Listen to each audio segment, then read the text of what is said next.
Hello बच्चों, कैसे हैं आप सभी। आई होप सभी लोग अच्छे होंगे। तो पिछला जो वीडियो था वो समझ में आया कि नहीं, बताना ज़रूर।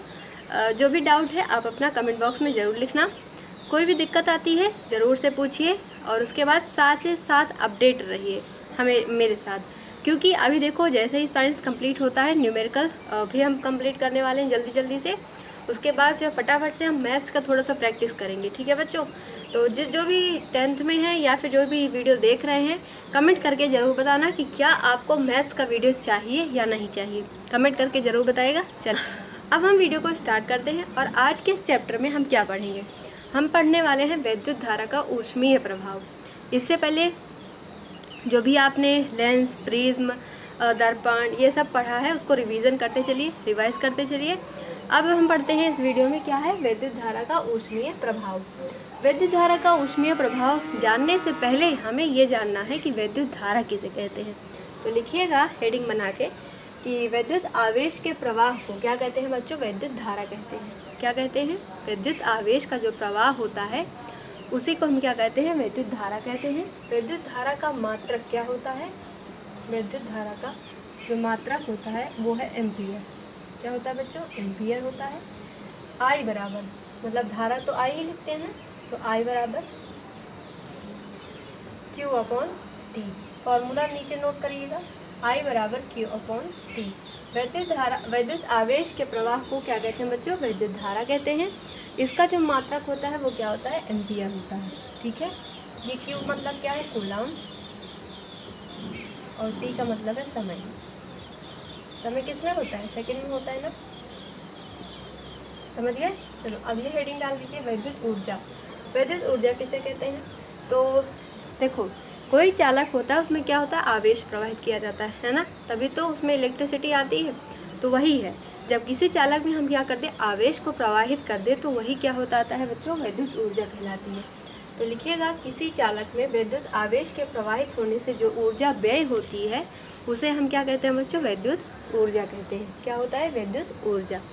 अब इसके लिए भी फॉर्मूला होता है, नीचे लिखिएगा, W बराबर V इंटू क्यू। अब एक और फार्मूला लिखिएगा, W बराबर V/T। ठीक है, दोनों ही फार्मूले आपसे ऐसे तो नहीं पूछा जा सकता, लेकिन मान लो हो सकता है बहुविकल्पीय प्रश्नों में पूछ ले। वैसे सवाल लगाते समय इन सब फार्मूलों की आपको ज़रूरत पड़ने वाली है। तो दो चीज़ें हमने पढ़ा, विद्युत धारा और विद्युत ऊर्जा। विद्युत धारा क्या होती है, फिर से रिवाइज करो, विद्युत आवेश जो प्रवाहित होता है उसी को क्या कहते हैं बच्चों, विद्युत धारा कहते हैं। इसका जो मात्रक होता है वो क्या होता है, एम्पियर। तो यहाँ भी फॉर्मूला लिखेंगे, आई बराबर क्यू अपॉन टी। क्यू क्या है, कूलम, टी क्या है, समय। विद्युत ऊर्जा क्या है, किसी चालक में विद्युत आवेश के प्रवाहित होने से जो ऊर्जा व्यय होती है उसे क्या कहते हैं बच्चों, विद्युत ऊर्जा कहते हैं। फॉर्मूला लिखेंगे, W बराबर V इंटू क्यू। यहाँ पे V क्या है, वोल्ट है, और Q क्या है, कूलम, और यहाँ W बराबर V/T। दोनों ही फार्मूले सेम टू सेम है, चाहे ये लिखो चाहे ये, दोनों ही याद करने हैं, लेकिन आपको लिखना दोनों है, दोनों याद भी करना है। क्यों, क्योंकि जब आप सवाल लगाएंगे तो वहाँ पे इसकी ज़रूरत पड़ेगी। और बहुविकल्पीय प्रश्नों में कई बार यहाँ से आपसे फॉर्मूला ही पूछ लिया जाता है कि कौन सा संबंध सही है। तो आपसे अगर संबंध आपको अच्छे से इसमें याद रहेगा तो आसानी से आप फार्मूला कर लेंगे। संबंध सही होने का मतलब क्या, कौन सा फार्मूला सही है, यही उसका मतलब है कहने का। तो अच्छे से इसको याद करिए। अब पढ़ते हैं इलेक्ट्रॉन वोल्ट क्या होता है। चलिए अब देखिए, इलेक्ट्रॉन वोल्ट हमें समझना है। तो एक इलेक्ट्रॉन वोल्ट वह कार्य होता है जो कि एक इलेक्ट्रॉन को एक स्थान से दूसरे स्थान तक ले जाने में कार्य करता है। कैसे समझेंगे, देखो ये क्या है, एक बिंदु है, ये दूसरा बिंदु, बिंदु का नाम A और B है। ठीक है, एग्जाम्पल है, समझिएगा ध्यान से, तब आपको इलेक्ट्रॉन वोल्ट क्या होता है समझ आ जाएगा आराम से। ठीक है, ये हो गया A और B। अब क्या कह रहा है, कोई मान लीजिए कोई इसमें इलेक्ट्रॉन है, ठीक है इलेक्ट्रॉन। अब इसको इस बिंदु से हमें इस बिंदु तक पहुंचाना है। ठीक है, अब कोई जैसे मान लो एग्जाम्पल लेना, समझना, मान लीजिए आपकी बुआ होंगी, है ना, उनकी शादी हुई होगी, तो आपके भाई या तो आपके पापा क्या करते हैं, उनको मायके से उठाते हैं, ससुराल में ले जाके पहुँचा आते हैं, ससुराल से उठाते हैं, मायके में ले जाके छोड़ देते हैं, है ना। तो इसमें जो उन्होंने कार्य किया है यही क्या होता है, यही क्या होता है, एक इलेक्ट्रॉन वोल्ट।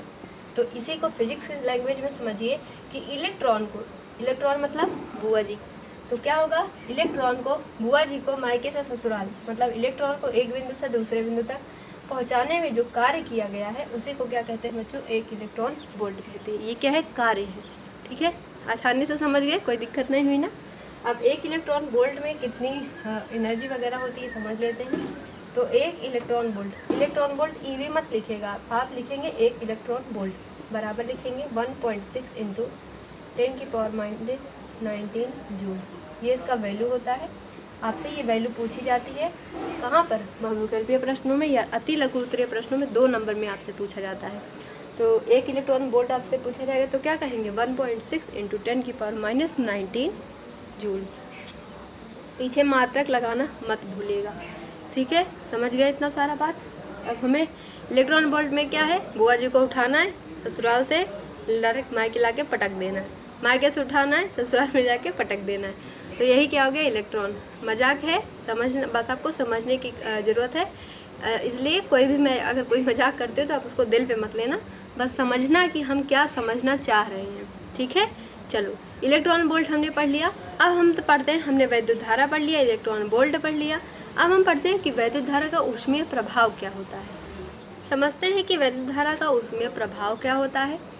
आप क्या नोटिस करिए कि जब कोई तार है उसमें कोई धारा प्रवाहित हो रही है तो वो तार गर्म हो जाता है ना, लेकिन टच करके मत देखना। तो क्या होता है, तार गर्म हो जाता है। तो क्या इसी को हम क्या कहते हैं, वैद्युत धारा का ऊष्मीय प्रभाव। मतलब क्या हुआ, किसी तार में वैद्युत धारा प्रवाहित होने पर वो तार गर्म हो जाता है। इसी प्रक्रिया को या फिर इसे वैद्युत धारा का ऊष्मीय प्रभाव कहते हैं। अब ये जो ऊष्मीय प्रभाव है इसको मापा किस में जाता है, तो ध्यान रखिएगा कि हमेशा इसको किस में मापते हैं, कैलोरी में। किस में मापा जाता है, इसका मात्रक कैलोरी होता है। इसको कैलोरी, कोई भी ऊष्मा है उसको कैलोरी में मापी जाती है। तो 1 कैलोरी बराबर क्या होता है, 4.2 जूल। कार्य का मात्रक क्या है, जूल है। यह कार्य का मात्रक, कार्य का मात्रक। चलो यहाँ तक हो गया। अब कुछ हम लोग मात्रक याद कर लेते हैं ना, क्योंकि आपके लिए इम्पोर्टेंट है। तो धारा का मात्रक या विद्युत धारा का मात्रक क्या होता है, बोलते चलिए, आपने पढ़ा है ना, मैंने आपको पढ़ाया है। विद्युत धारा का मात्रक क्या होता है बच्चों, एम्पियर होता है। प्रतिरोध का मात्रक क्या होता है, बोलो जल्दी। प्रतिरोध का मात्रक ओम होता है। अभी हमने पढ़ा ऊष्मा, जो विद्युत धारा का ऊष्मीय प्रभाव है, ऊष्मीय प्रभाव, इसको किस में हम मापते हैं, कैलोरी में मापते हैं, है ना। कार्य का मात्रक क्या होता है बच्चों, कार्य का मात्रक बोलो क्या होता है, जूल होता है, जूल होता है ना। और उसके बाद विभव का मात्रक या फिर वोल्टेज, वोल्ट।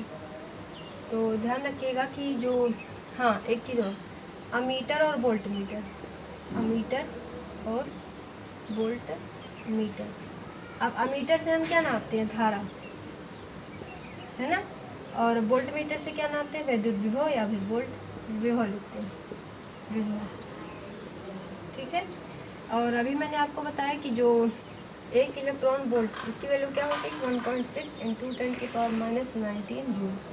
इतनी सारी वैल्यूज़ ऐसे बीच बीच में मैं आपको बताती चलूँगी ताकि आपको दिक्कत ना हो। तो ये सभी चीज़ आप अच्छे से नोट करते रहिए, रिवीजन करते रहिए। ठीक है बच्चों, चलो अब हम मिलेंगे अगले वीडियो में जिसमें हम इसके आगे का टॉपिक पढ़ने वाले हैं। वीडियो पसंद आए ज़रूर अपने दोस्तों के साथ शेयर करिए। थोड़ा सा मेरी आदत है सीरियसली होकर पढ़ाने की, तो मैं अपनी इसकी आदत को थोड़ा थोड़ा कम कर रही हूँ कि ताकि आप लोगों को बिल्कुल मज़ा आता रहे और आप पढ़ते रहे बिना बोर हुए, है ना। कुछ बच्चे, उनको लगता होगा कि कितनी बोरिंग मैम है, कितने शांति से पढ़ाती, कुछ मजाक नहीं है, कुछ ऐसा नहीं। तो मेरी आदत कुछ कम है ये सब, तो मैं कोशिश करूँगी कि आप लोग को अच्छे से समझ में आता रहे, मज़ा आता रहे।